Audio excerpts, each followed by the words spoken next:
We have to apologize this morning. We're under difficulties.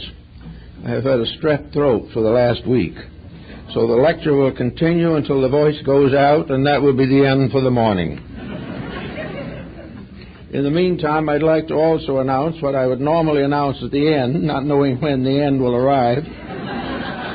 Namely, that my wife is with the Veritat Foundation is meeting here this afternoon at 1:30 to play a videotape that she made in Masonic Temple in Sabona last week, 10 days ago.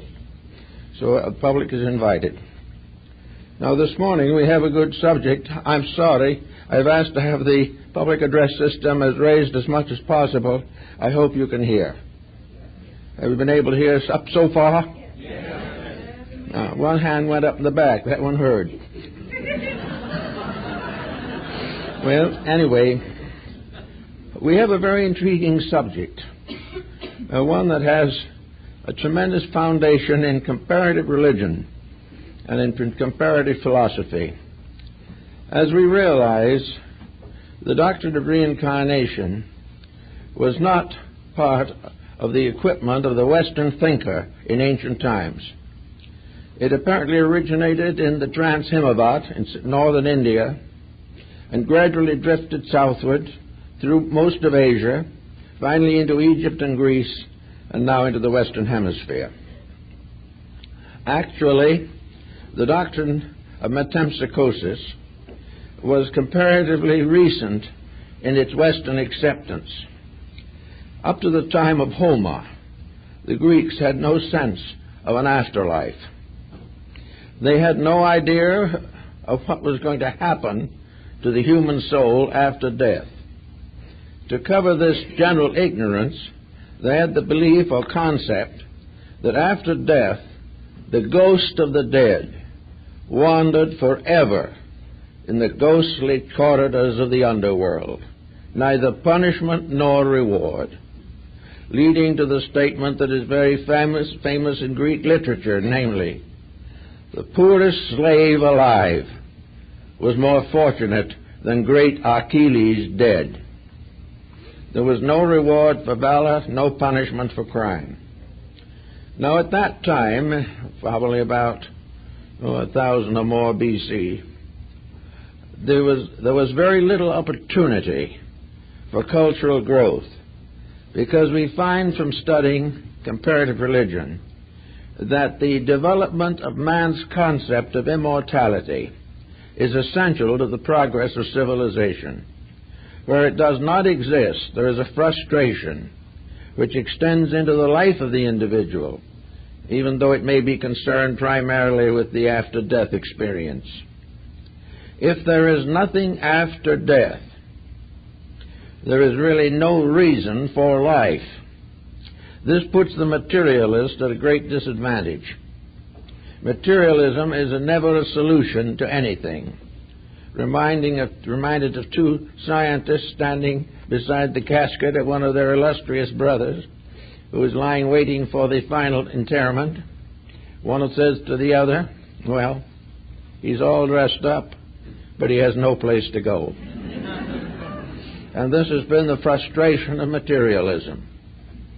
No matter how wealthy a person becomes, how much power he attains, how popular he is, how deep an impression he may leave upon society, what does it all mean if it ends in nothing for him?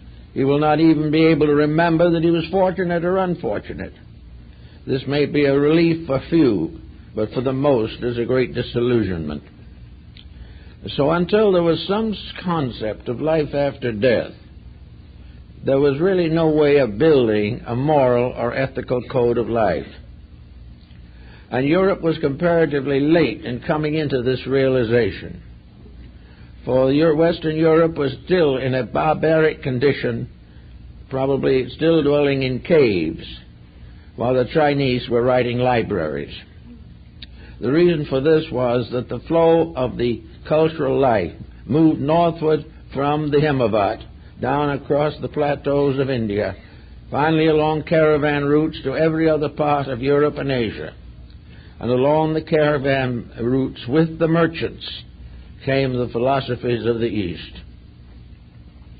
The first in the West to really take on the problem seriously was Pythagoras of Samos. Pythagoras visited India, studied there, and is known in India even now as the Ionian master. He received much of the esoteric lore of India, all that they felt could be imparted to a stranger. And among other ideas that he gained there was this ideal, or this principle of personal immortality. Now, even in Greece, of course, after this revelation, which came about 600 BC, there was a division of opinion, just as there is here. And for a long time, this difference of opinion was never reconciled. In the beginning, the Greek culture was such that the Pythagoreans had to keep their knowledge of Eastern mysticism to themselves. They had to form secret assemblies for its perpetuation, for it was contrary then to the prevailing tempo of the time. So the doctrine of reincarnation, while it was taught by Pythagoras, was carefully veiled and not generally acknowledged to the average person. At the time of Plato, of course, he places into the mouth of Socrates the concepts that motivated this great Athenian as he drank the hemlock to die in Athens. Socrates was not executed for a crime. He was executed because he refused to pay a small fine by admitting that he was guilty of anything. So he chose death to paying the fine. And while his disciples were gathered about him, he said, "Don't worry too much. I'm really getting the better part of the deal. I, the convicted, am going to leave here very shortly now. But those who convicted me must suffer with material existence for a number of years to come." In other words, Socrates felt that he was out of a bad bargain. At that time also, he said, there is only two possible answers to life after death. He said, either I go to sleep forever, and there is no more Socrates, not even a dream, not a nightmare, not a shadow. I am no more. Or else, I do not go to sleep forever. And when I get to the other side of life, I find myself in another universe, a universe I have sought for years to study here. But actually, one can never know till they get where it is. And the other side, if there is something after death, I may find answers to the great questions I have sought all my life, not only concerning myself, but the common good. Now, this was the way the Greeks took the situation at that time. Now, in Asia, where reincarnation was generally accepted at a much earlier date, we find a careful consideration of the elements involving this doctrine. And as it descended through the Iranian-Aryan migrations, it mingled its own beliefs with a whole group of folklores and folk religions all over the world. And it became a fixture added to something else. A good example of that, of course, is Christianity. Up to a comparatively recent date, Christianity gave no consideration to the possibility of reincarnation. It was contrary to all the beliefs. And then gradually a certain group of people began to make a wedge and inserted this doctrine without taking away any of the essentials of their previous beliefs. So we find gradually evidence also in the Scriptures that this belief in reincarnation had reached the Near East and North Africa, certainly as early as the time of Alexandria, but was not generally discussed, and every effort was made to prevent its dissemination by the rise of the early church. So we had the doctrine held in secret, a doctrine believed by a few, sworn to discretion, for fear of bringing upon themselves a tremendous persecution. Now, why would anyone want to persecute a person for believing in immortality? Well, there are possibilities in many ways, especially the doctrine of reincarnation, because it interfered with the rather simple but inadequate doctrine of heaven and hell. It was no longer a case where the good went to heaven and the bad went to hell. For in this case it was decided that among human beings there were very few worthy of either termination. They actually were somewhere in a middle distance, too bad to go to heaven, too good to go to hell. Something had to happen to them. And the answer gradually emerged from the Greeks and later from other European sources, and also from the mystery societies that originated in Asia, that actually the only place where an individual could fulfill his destiny is here where he started it. What is the solution to a life that is cut down in the midst of its action? The criminal is killed or kills himself to escape the consequences of his own misdeeds. The virtuous individual dies among his relatives and the hopes for a better life to come.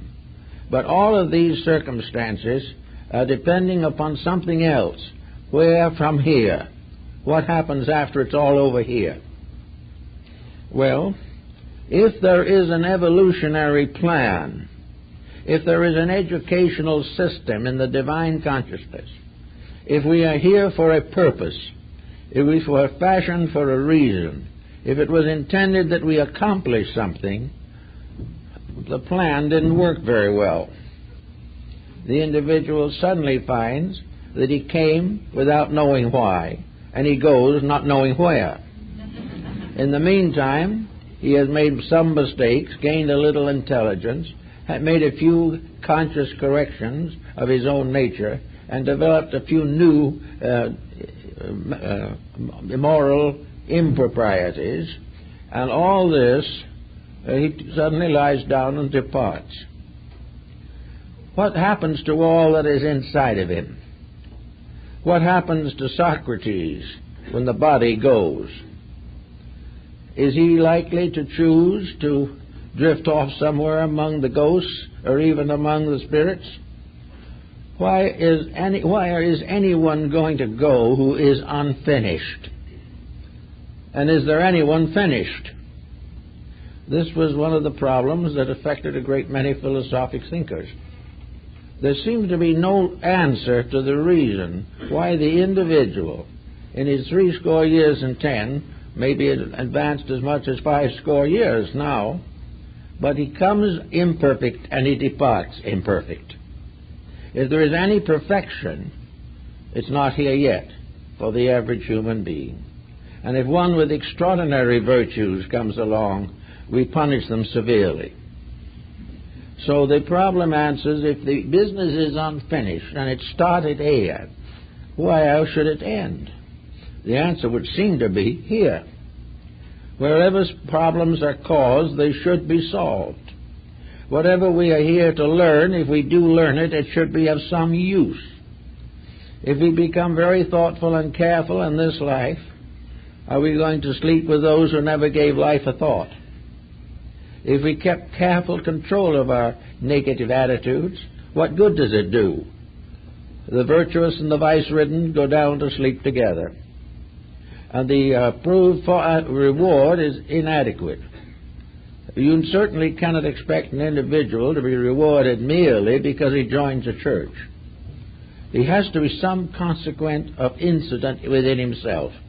He has to earn a better life.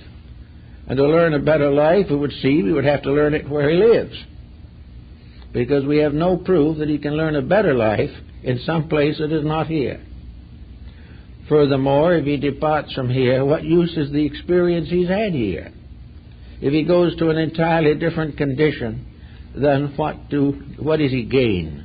Why is it all necessary? And little by little, people began to think this through. And out of it came a rather careful consideration of the concept of re-embodiment, of an embodiment of consequences, that karma, operating as the law of compensation, is keeping charge of the individual. We are all in school. And if in school we flunk a course, we have to come back and do it again. And we will generally keep on flunking it until we pass. And this seems to be the way life is built here. We cannot condemn an individual but for a single failure. We cannot convict the ignorant for not knowing what the wise know. We cannot convict individuals born in various circumstances beyond our understanding for mistakes that we might not make, but they naturally will make. So out of it all, it seems that the only answer is to come back and finish the business where it started. This being considered reasonable, where do we go to get more information on the subject? Well, probably the best place to go for it is the place it came from, and that is the great stream of tradition that has descended from the mysteries of the past and worked its way across the world for nearly 1 million years. A tremendous concept of existence. Now, this mainstream, of course, had to mingle with all the local folklore, folk religions, local beliefs, the magic and taboos of primitive peoples, the speculations of sophisticates. All these had to be included among those who needed this doctrine. And so the processes of filtrating it into the life of modern man has been, for the most part, benevolent and successful.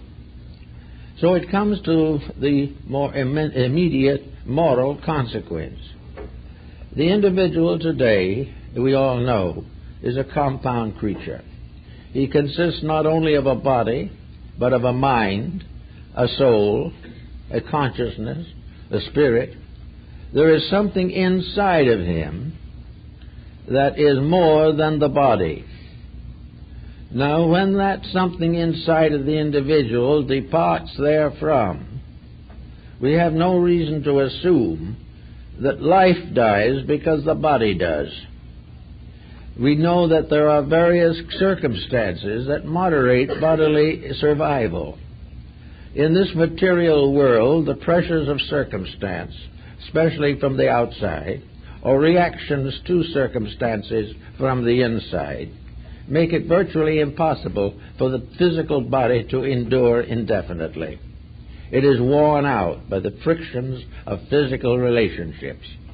It is worn out by the pressures of wars, disasters, plagues, poverty, crime.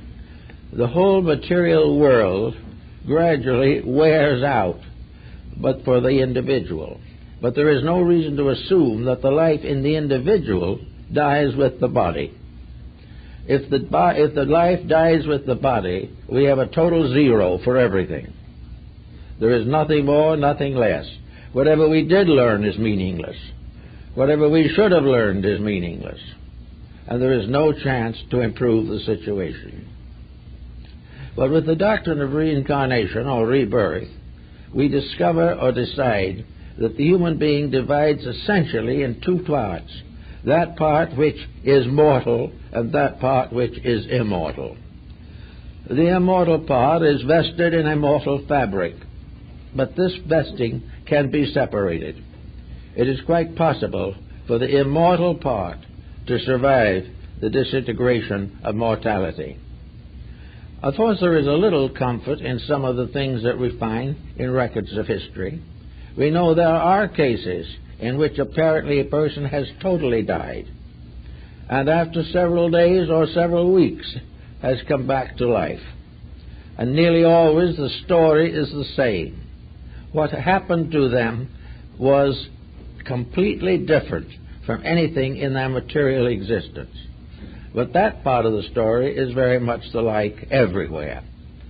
Of course, you can bring against this the argument that as long as there was capacity to come back, death was not total. This problem has, of course, interested and influenced a great many thinkers in this particular field of research. But for all intent and practical purposes, we choose to believe that the divine part in us, which was derived from God, is not mortal and therefore cannot die. If there is an immortal part, it must either survive or it must return to the God from which it came.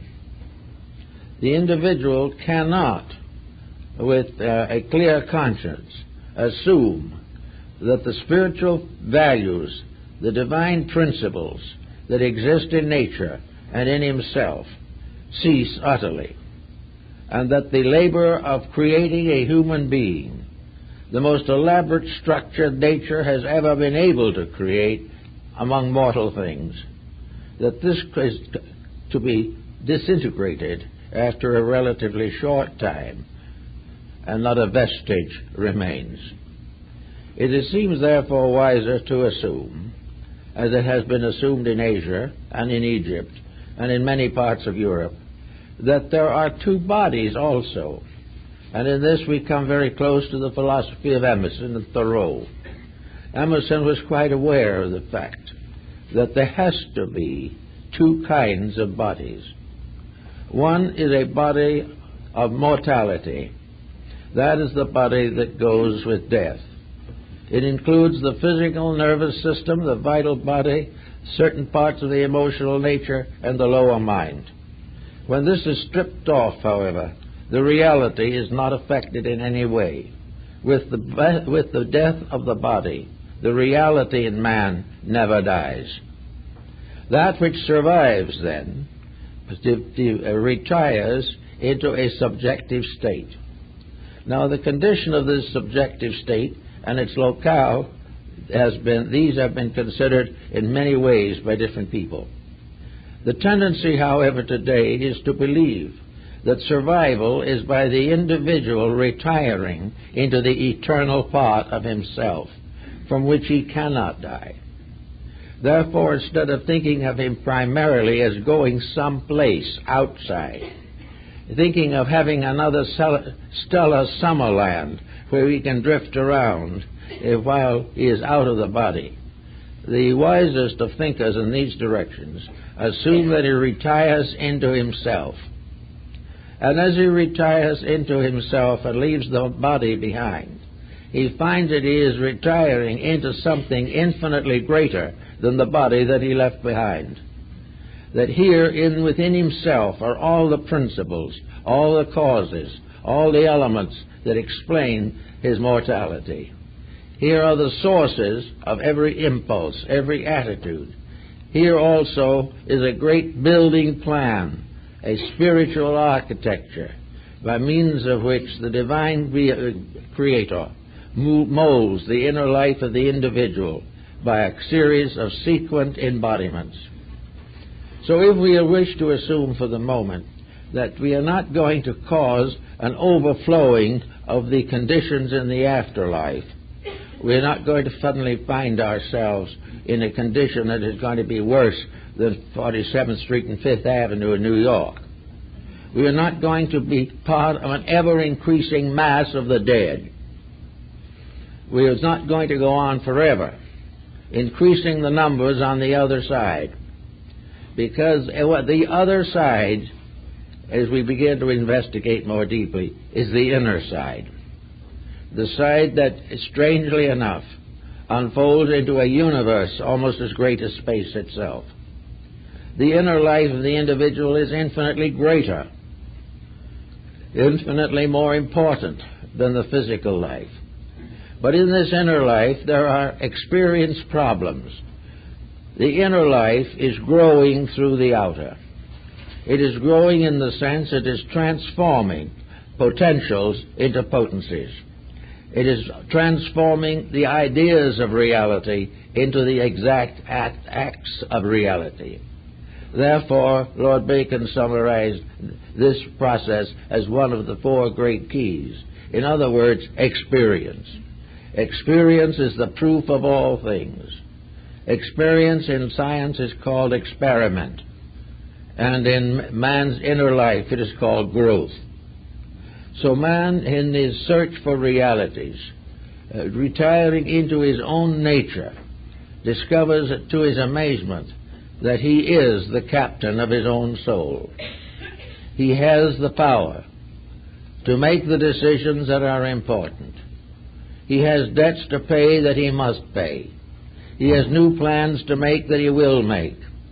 He is searching for greater understanding of the realities of things, an understanding that for a time at least he must gain through contact with material existence.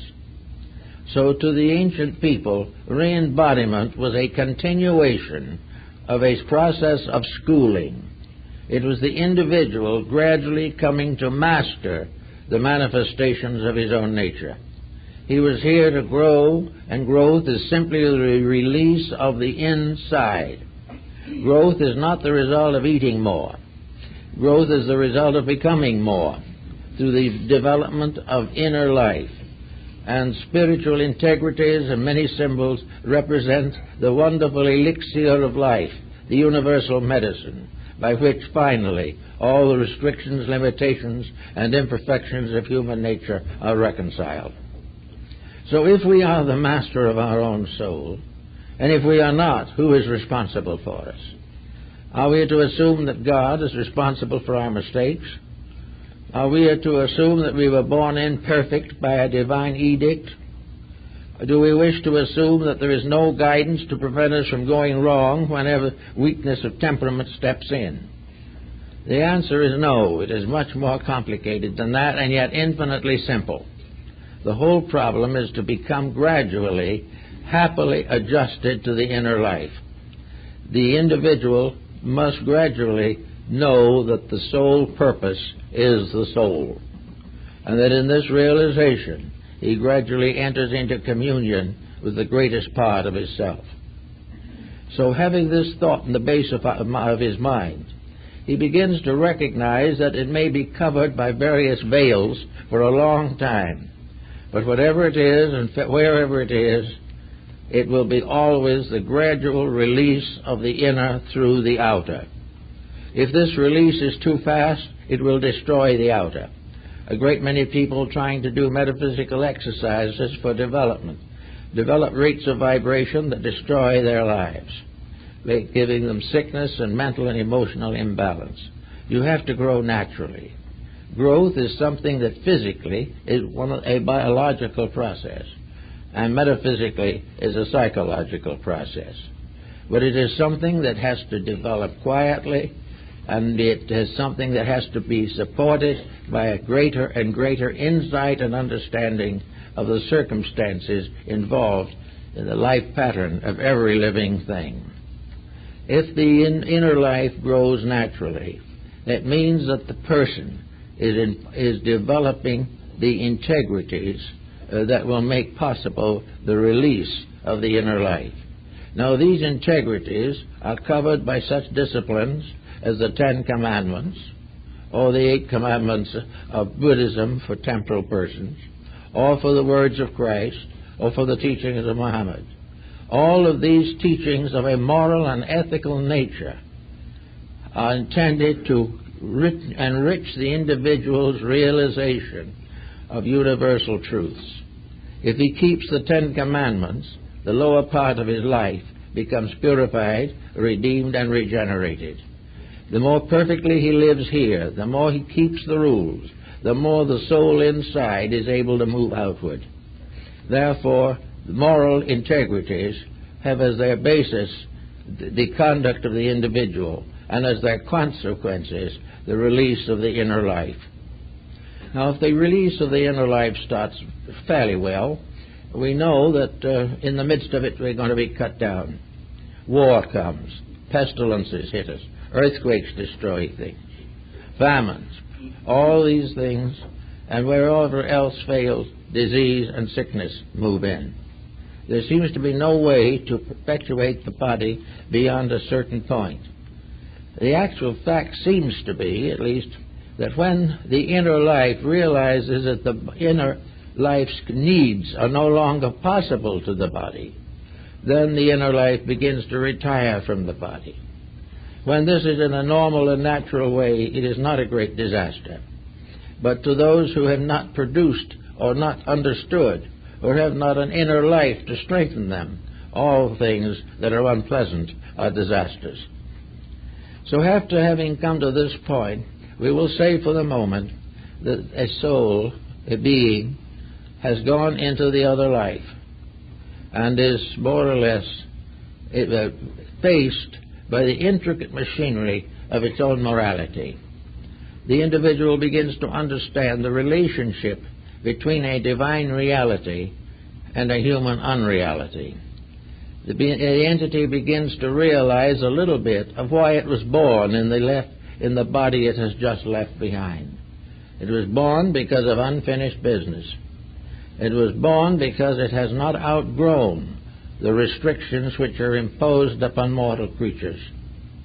Therefore, in a period when gradually the lower vehicles of embodiment are dispensed, gradually, little by little, the vital body is returned to the vital fountains of life. The emotional body returns to the emotional realms from which the substance of which all such bodies are fashioned. And the mental body disintegrates or vanishes back into the universal mind. That which is left, however, is soul awareness. Then, perhaps for the first time in a cycle of embodiment, the inner life and the outer life have a strange kind of meaning. Before the ego, personal self, fades away, it becomes suddenly aware of the reason for itself. It suddenly becomes aware of the destiny for which it was intended. And in that vision, which arises from internal recollection rather than from external preachments, the individual suddenly realizes his place in the plan. He knows why he went through what he did go through. He knows why there is more yet to be done. Now, in the very primitive eras of our evolution, and among the less evolved people even now, this after-death circumstance is considerably shortened. It is very little to be used for rational purposes. The individual is a child, like a school child who died before it got out of kindergarten. Therefore, a great deal of the material with which the more evolved person has to deal with does not confront this other individual. But he is not considered, nor is he impoverished for lack of it. He is part of the same cycle, but the winds are tempered to the shorn lamb. That which the individual does not know and cannot know, he is not held responsible for. But he is also on the same ladder, gradually climbing, gradually rising day by day. And we see how vital this is today in our world affairs. We are living in a world now that is filled with pain. It is filled with all kinds of perversities, exiles, victims, prisoners, martyrs. These are all common things. And yet in the great plan of things, there cannot be any real evil. All these things are part of a karmic reaction upon body. But the life locked within that body is immortal, eternal, and inevitably destined to be perfect. And that is just as true of the most humble, helpless, hungered, dying human being as it is of the greatest sage. And it is sometimes more true of those who in simple ways have done the best they could than the more advanced ones who have constantly compromised their convictions for the benefits of profit. But back now into the pattern. Here the individual faces his life. He sees, as is sometimes reported of the dying person in the ocean, that in a moment his whole life passes before his eyes while he is drowning. The Pythagoreans had the same concept in their meditational disciplines. It was their labor every day to try to understand the meaning of what happened, why they were to blame for problems, how they could solve those problems, what they should have done instead of what they did do. And this type of discipline is much more valuable to the unfolding soul than some platitudes on a religious level. But in any event, the entity, now in its pure condition, living only as it is, its achievements, and everything that are part of it. It looks down, perhaps, in some mysterious way, not in physical dimension, but in a certain psychological sense, and it sees where it came from. And it looks over itself as it might look over a stranger. And it looks over the self and it says, well, I didn't do too well. I could have done better. Maybe I could have done worse. But looking back in a perspective, as the Pythagorean points out, the individual could see and can see what the consequences would have been had he made different decisions. If he had made decisions that did not violate law, he would have no karma to problem him. If he had made those growth emotions that nature intended, he would then move into the next higher step painlessly and without inconvenience. But every good thing has to struggle for life in this world, and corruption seems to be the favorite. But so this under higher thinking, the individual begins to contemplate his future existence. So, according to the old teachings, the little souls do not contemplate. They take what comes next, because it is the only thing they can do. But there is nothing that happens to them next that is dangerous to their ultimate growth. It is that they have not yet awakened to the degree where they may make certain decisions for themselves. But as life evolves, as people grow, as the intensities of effort get greater, we find many divisions and levels of human beings. We find many who try very hard to do what is right. Some make mistakes. We also find many people who start out in life with noble purposes, but some old karma catches up with them and gives them a world of trouble. All around we see this process of growing, which is, of course, a divine institution, for we are all in the school of the Holy Spirit. And having come to certain decisions, and having achieved at certain levels, and having advanced certain special forms of knowledge, as in law, or in medicine, or architecture, music, all these things, the entity, the subjective part of the individual that did not die with the body, begins to realize that there are things that it needs to do.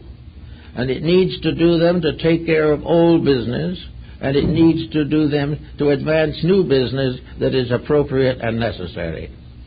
Gradually, the entity itself becomes aware of its own place in the law of rebirth and karma. And having attained to this degree, there is an increasing privilege of the entity, or the soul itself, to employ its own energies to help this being to select a proper destiny. So if the individual has a bad karmic lesson, he might be an individual who avoided the karma from this, or perhaps died and affected this release and thought it was over. But it wasn't. It's never over till the debt is paid. But he looks and he says, well, that looks like it's a little unfinished business that is going to hold me back. That will always be there till I solve it. I had a grudge against Jones. I'll always have that grudge until I stop grudging. He also says, I always work too hard for profit and not enough for principle. It's about time to take these changes. Another says, I was selfish. I sacrificed the love of my family to some gain for myself. I owe my family a debt. And little by little, the entity can choose, and often does choose, at least part of the burden it is going to carry the next time it comes. Now, when it gets back in the body and faces what it chose, it may not be very happy about it. It is already no longer clear. It no longer sees everything. It is all covered and murky now, and there's nothing but an unpleasant situation. Now, again, that situation may be too much. The individual may not be able to face it, so he evades it again. But even if he evades it 99 times, he will ultimately have to pay it. On the other hand, he will begin to learn that the things he does well have a great importance. We must realize in karma that it is not all punishment. It is consequence. It is reward. It is that which is the natural result of things done. A great deal of karma is very beautiful. We all have wonderful experiences which are the result of having earned them. Salvation must be earned. The Arabian Night says happiness must be earned. In everything in life, the good must be earned. And we are always earning. But if we earn good, we are happy. If we earn evil, we are punished.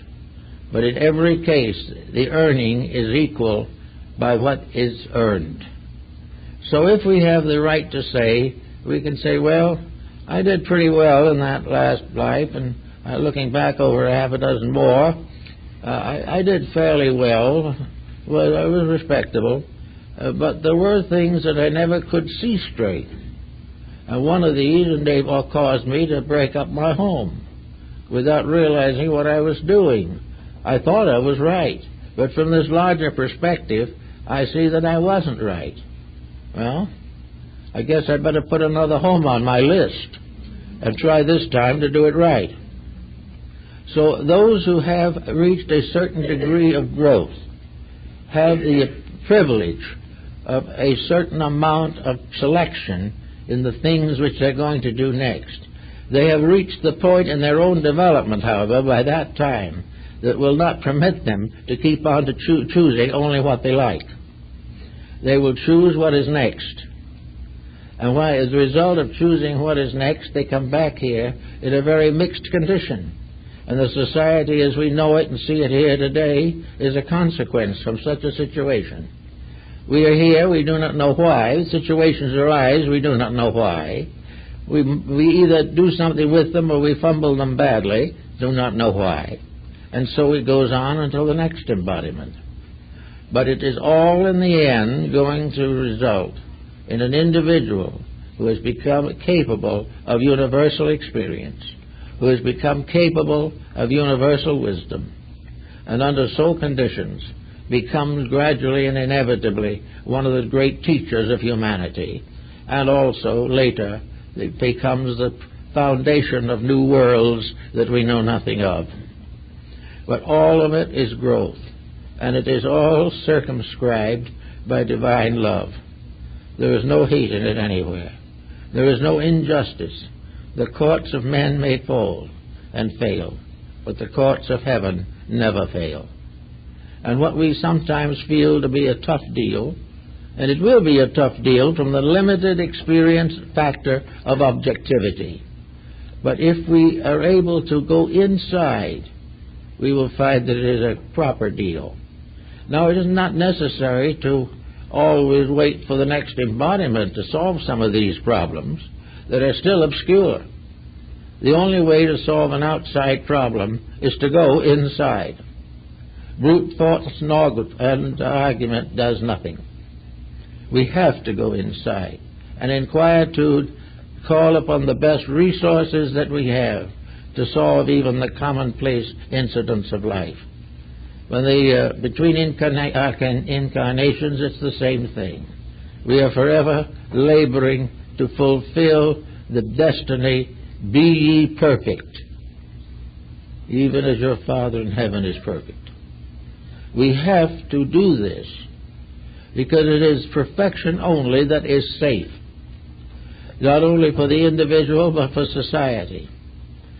All things must do it right or troubles will never end. Ulterior motives are the most dangerous things in the world, and there's nothing that can bring an individual back with a lot of unpaid bills than a series of ulterior motives while he is alive. Well, nearly all moral religions have to do with a code, the Ten Commandments and things like that.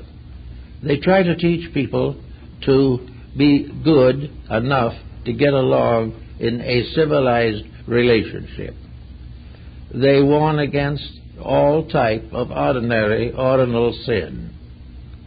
they help us to build a foundation for the improvement of life. And the doctrine of reincarnation does not interfere with any of these commandments, because it requires them for the fulfillment of itself. It is only when the individual makes some type of dedication that he begins to grow. If he does not live a little better each life, there is a stagnation in nature. Actually, however, he can't be stagnate very long, because in those intervals between embodiments, the message comes through loud and clear. He has to face it. And out of having facing it, he becomes a step further along the path of his own immortality. Now, some also have asked how long part of the great cycle of life. It was, according to Pythagoras and most of the followers of the Eastern schools, that under normal conditions the individual is out of embodiment from 600 to 1200 years to accomplish two purposes. In the first place, there's a great importance which we seldom realize in the matter of re-embodiment, to realize that we are coming back into another world. If we come back into the same environment we went out of, the situation is infinitely more difficult and sterile. But if there is a great time in which a whole major move of civilization must inevitably, ultimately be in the right direction, then the individual comes back on an uprising surge of progress, and it goes with it. But if he came back too soon for no good reason, he would not have this experience. There are many times also in which individuals, some special purpose or reason, may come back sooner. And there's also sometimes it has been estimated that certain of the sages of long ago would not be able to return to grow until the world catches up with things at 10,000 years from now. But they ultimately will have to grow some more. But they must wait until lessons they need come along. If they have met the lessons that they needed up to now, they come back when the next new lesson gives opportunity. They come back to fulfill the old and prepare for the new. Now, in the Buddhist Tattva doctrine in India, there is a very interesting idea which I think may be worth a simple thought at this time. Assuming that these bodhisattvas are essentially enlightened beings under the same laws that we are. There is no power that can break divine law, even God. Divine law is eternal. But in various times and various conditions, entities grow. And there's the story, of course, of the bodhisattva who is ready to depart. He had fulfilled all of the karma. He had paid every debt that he owed to society. There was no longer a bad sin holding him back or a worldly attitude to prevent his growth. And so, according to the legend, he stood on the edge of a great cliff that led out into the nirvana, the infinite, which, however, is not eternal. Nirvana is a state relating to growth within this world pattern. When this world period ends, there will be a new concept of reality. But anyway, this particular being standing there is supposed to have heard the cry of the dying bird, and as a result of that, a great mercifulness came over the being, and it took the vow that it would never go on and make that last final adjustment until it could take with it every other living creature. This was the great renunciation, in which a voluntary return to conditioned existence, although it has been outgrown, is part of the real inner life of the world Savior, the great sages, and the great teachers. They may have learned all there is to learn, but they cannot go because of a commitment inside themselves until they can share knowledge with every living creature. Now, there's another interesting phase of this problem that most people don't realize or pay much attention to. And that is that every living thing is also object to these laws. The tree, the bird, the flower. Everything is subject to the law of cause and effect on its own level. It must experience that which is next for itself. We cannot judge these experiences. We do not know what hoot owls need next. We do not know whether the small tree needs a particular thing. But the infinite life of things knows what everything needs. And so we find the law of reincarnation is held wherever there are sentient beings. And therefore it is perfectly possible for animals to return also, under the guidance and direction of their group spirit. For they have little lessons to learn. They have their way of unfolding the soul within them.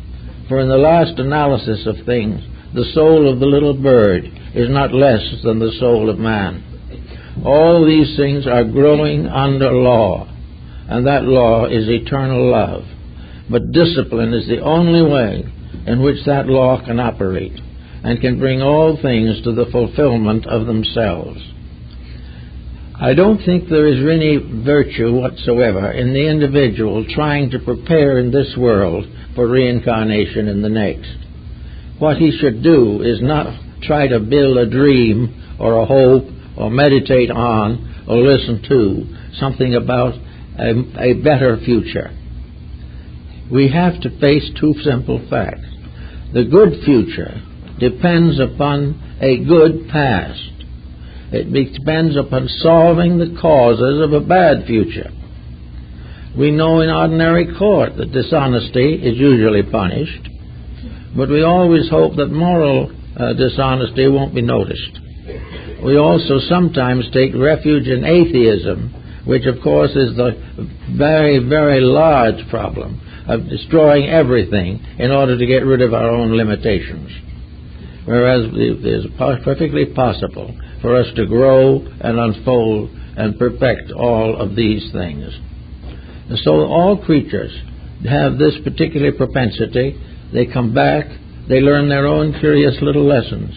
The baby rabbit learns from its mother. There are no words. It must watch, be ever mindful. It must crouch down when the mother crouches down. It must hop behind a bush when she does. These are the laws of survival in that world. But it is learning. And everything that lives is learning. It is learning to love, it's learning to fear. But gradually all this learning results in the evolution of these creatures until they become much more and much greater beings than they were before. Now we might also take a moment to consider something. What about the end of all of this? We've decided that we are able to gradually come into complete adjustment with that part of ourselves which comes down into embodiment, the incarnating ego. We expect that the soul power coming through the ego will finally fulfill the need of a virtuous life. The dedications will grow, and finally, little by little, the small debts of existence will be paid. Now, what does this all mean in terms of the future? Suppose we get all these debts paid. What then? Well, there's all kinds of answers. The brief one, of course, is, in theology, that if we get everything right and everything is correct, then we go to heaven. But this is a little dim also. And there's not too much enthusiasm generated by this thought. We would almost certainly exchange this prospect for a few more years of comfortable existence in this world. But in the philosophy of things, there's a very interesting thing, because now we come into what you might call astrotheology. Here we come into the great systems of the cosmos, the systems in which the whole universe and hundreds of other universes and great galaxies and solar systems and all kinds of phenomena in the universe which we cannot see, but which was intuitively believed by some of the earlier scientists, such as Pythagoras and Ptolemy of Alexandria. We live in a universe that is one vast organism, one tremendous power, one great entity, and one of the, even beyond that, on beyond comprehension. We cannot go that far. But we are part of something that grows. We are a little bit reminded of the idea of the old businessman who trained his son to come after him in the business. And this is the same type of thing. We are all in training to take over our part of a bigger business. We are all here so that we can become powers in the unfoldment of greater systems of life. This little solar system, Mark Twain called it the wart. But this little solar system is just something out on the edge of the great universal system. One hardly noticeable. But here in the invisible life of the planet, it is making its part in its own growth. This planet will someday be a sun. And when it comes to this degree, it will have its own planets. And all those beings that grew up in it when it was an earth will go on, become parts of something more noble, more beautiful, more wonderful. But there will always be learning, there will always be living, and there will always be loving. These are the great keys of eternity. And we may go through vast galaxies, through huge complexes of solar systems, until finally we might say we come to the actual throne of the eternal. When we get there, we will know. Until then, we will not. But in every bit of growth, we're not just growing to get into this world and out, nor are we growing just to get a better adjustment in this world. We are growing to attain our citizenship in creation, our citizenship in the great plan of things.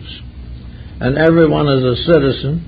We may go to jail a few times en route, but we will all be citizens in good standing. But nature will never let us rest until we are. So we might as well get used to the idea as soon as possible. And so we are all part of this great unfolding mystery. And according to the Oriental thinkers, someday each of us will be a solar system, or more. We are now. We just don't know it. There are more parts in us now, more living things in us than on the planet. Millions of living things depend upon us to survive. And when we get mad, millions die of plague within our own flesh. We are growing up also as custodians of life. And wherever we make a false move intentionally, we have to pay. That false move is not going to be fatal. No one is going to be lost. There is no lost souls. There are only a few that are delayed a little longer than others because of the things that they do and the way they live, the way they think. But in the end, somewhere beyond is a tremendous blast of glory. Jacob Boehme, the German mystic, in two visions, had the experience of suddenly seeing the cosmos open. It was something so utterly unbelievable that he could hardly breathe.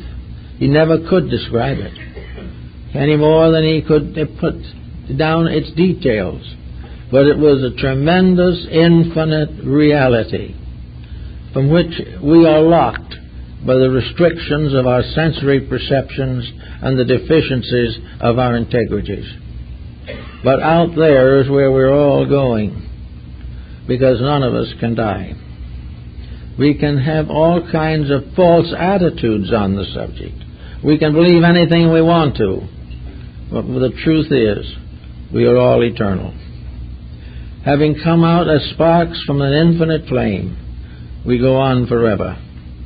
And gradually, as we go, we create worlds. We create new orders of life. Here in this little world, we have inventors. We have artists. We have those who work for all kinds of constructive enterprises. And we have an educational system that is a shadow, a very faint shadow of the reality. This educational system starts us out in kindergarten.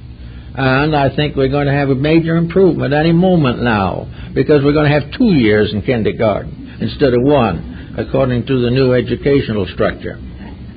But in the kindergarten, where a great many still are, we have the beginning of an education. And what is that purpose of that education? That we can learn to read and write. That we can gradually come to the point where we can become independent living creatures. Take care of ourselves, accept responsibilities, and contribute to the common good. So we finally graduate cum laude from kindergarten and go into the grade schools. Here we go on grade by grade till we get to the junior high. And whenever we graduate from something, there's great rejoicing. Then we go on a little further and we land in the university. So we go there and we learn something else, usually about the thing we want to do, a thing we want to know more about. There's just one little weakness in this situation that I think someday, not too long from now, may be corrected. There should be a great university system that teaches us where we are really going, that opens to us the realization of a future infinitely greater than any physical institution can bestow. But anyway, we go on. We learn a profession or craft or a trade, and we become a Bachelor of Arts or something. Then if we're going on a little further, we take the master's degree, and finally, if we are able to survive it, we reach the doctorate. And then having reached the doctorate, we are then supposedly at the head of our educational system and are supposedly able to make a living. This is not always certain, however. Also, what we can study and how we can study it are all controlled by highly opinionated people. But the theory is the same basically, namely that we're all going through the grades of the school of the Holy Spirit. We are all part of an educational system that began so far back we can't even imagine it, and will go on into the future so far we can't imagine that either. But we are in a perpetual process of growing. And this is not going to be terrible. It's not going to also make us sophisticated or give us false pride or make us feel better than other people. All growth is for a purpose. You can go to law school and become a lawyer. You can go to medical school and become a doctor. But these are all material things. The great school of the universe is going to make us something else. It is not going to make us successful in this world, necessarily. But in that school, we learn the mysteries of heaven, of eternal life, and the fulfillment of all good that is possible. That gradually, by degrees, and in our own time and in our good way, we shall become truly citizens of the universe. Full citizenship with voting power. Here we vote for some kind of a physical candidate and afterwards wish we hadn't. There we become part of a citizenship that gives us a right to participate in eternal growth and eternal life, where we will all find we are in more than a democracy. We will be in a great world in which we will be all part of one gigantic family in which everyone works for all. And as soon as that process is achieved, the miracles will go beyond all imagination. For the great miracles are in space, and we're not going to cross them with spaceships. We're not going to get anywhere by trying to find out whether there's anything but broken rock on Mars. This is not the answer. We are in a tremendous living universe. We are in a world of infinite potential. We are in a world that goes on beyond the dreams of the most vivid imagination. And we're going to someday be people who will be proud of themselves. But by that kind, we won't care whether we're proud or not. You'll be busy doing the things that are next. Now, if therefore we are working with the idea of karma and reincarnation, let's get right down to the little ordinary worldly situations we face. Let's try to realize that sometime we're going to have to meet all the unfinished business of our lives. we're going to have to face up to the things that we avoid and evade. We are going to have to find that we cannot afford a quarrel. We cannot afford to cheat someone else. We cannot afford to hate. All these things are something we just simply can't afford. And there is no evasion of them under the normal way in which we live. A very interesting story comes out on that from one of the discourses of Buddha. It seems that once upon a time a great general, who was the head of the armies to defend a native ruler, went to Buddha and said, "I've taken an oath to defend my king and my country. And if there's war, I have an oath that I must win that war if I can. And yet you tell me that I must not kill. What is the answer?" The Buddha looked at him for a couple of minutes. He said, "You swore the allegiance to your king. When you did that, you did not realize that you were taking on karma. If it is necessary for you to keep your rule, and there's war, and you kill, then you must pay that debt in the future. It is part of the obligation you take when you accept the leadership of his armies. The fact that you win the war is not the answer. Any destructive act for any reason has to be paid. But if you do it because you are dedicated to a principle or to a person, then you must realize that you have that as a karma. In other words, you cannot serve this other person without paying for that service if it demands misdeed. That's a pretty strict rule, but it is part of the way we all have to look at these things one of these days. So we have to work in our way. Pythagoras started it with the disciplines. The discipline of retrospection. The individual sitting down and living his day when night comes, rather than waiting to live it after death. If we can put our books in order before we go, we don't have to struggle with them afterwards. But they must be put in order. And the only way in which we can add to our growth in good karma is that we have paid off that which is debt. Karma cannot be subsidized or changed, but it can be gradually prevented if we find out the things which it would teach us otherwise. If we are angry and continue to allow the body to be afflicted by various ailments, high blood pressure, etc., arising from anger, we must face it. If we decide to go in for narcotics and we kill ourselves that way, we have to face it. If all these things that we do must be ultimately worked out, and the things that we do one by one we must work out, every one. So if we can, by some good measure, limit the negative factors of our daily living, then we have an opportunity to give added emphasis, growth, and release to the good parts by which our growth is assured. We can grow directly by doing it right, rather than grow indirectly by doing it wrong and learning the lesson. In other words, we are able to do many things every day to help us to meet the challenge of transition. If we do this, we find gradually that our condition is markedly improved. Pythagoras was able to help his disciples to weed out all kinds of little inconsistencies, little absurdities of action and conduct, little ulterior motives that crept in.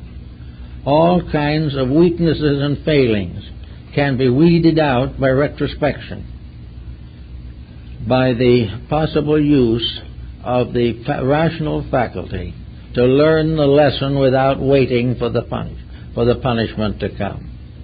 If we can do that, we are going to be very much better off than we would otherwise be. because we will be growing every day of our lives.